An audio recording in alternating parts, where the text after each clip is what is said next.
The next one is that boomers are married empty nesters, and most boomers are not empty nesters.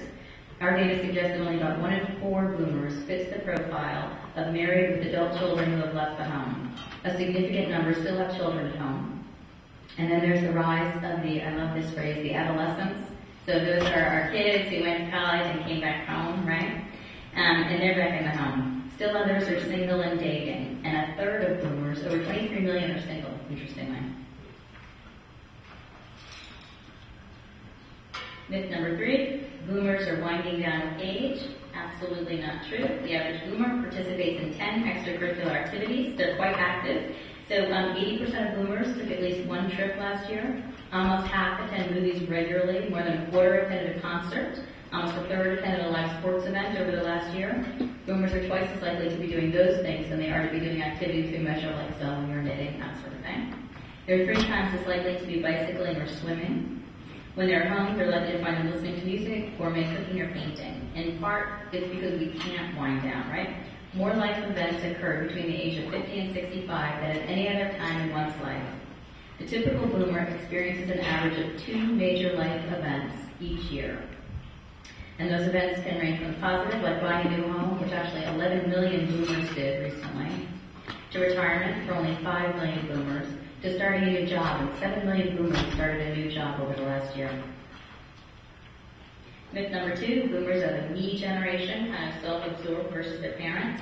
And that's not true. We'd be more appropriately labeled the we generation, actually, at this stage in the game. We are caretakers, we're green consumers. 70% of boomers say they have the responsibility to make the world a better place. 5 million are providing primary care for an elder. 28 million have children under 18 at home, which may or may not be their own. There's a lot of blended families and grandchildren. Boomers are becoming increasingly green. 84% of boomers in one of our recent surveys said they feel it's important to support local retailers. And then the biggie, of course, for today.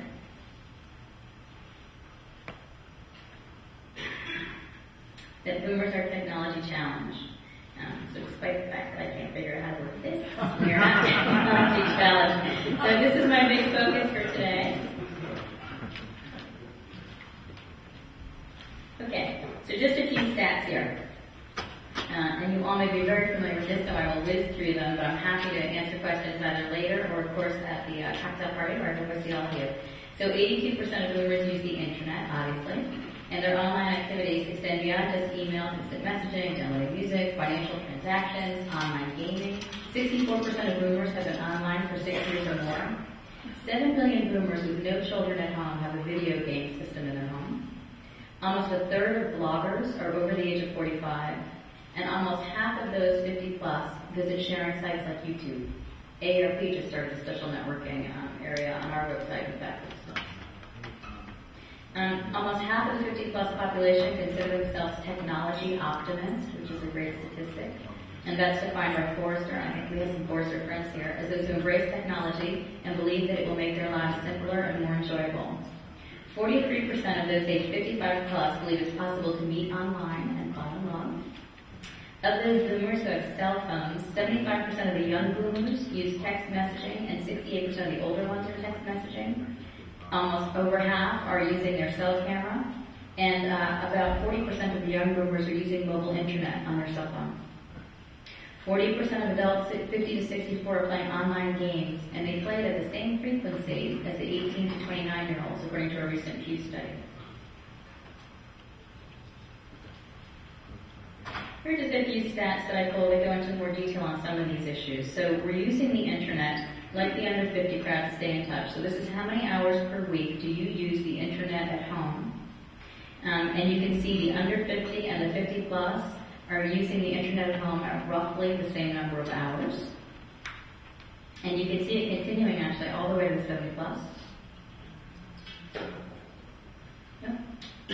How often do you use the internet to check your email? So you can see roughly the same rate. That first column again is under 50, and then 50 plus at 88%.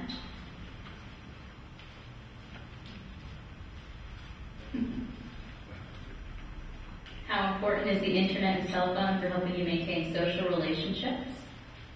Under 50, 46% are saying very important. 43% of the 50 plus are saying it's very important.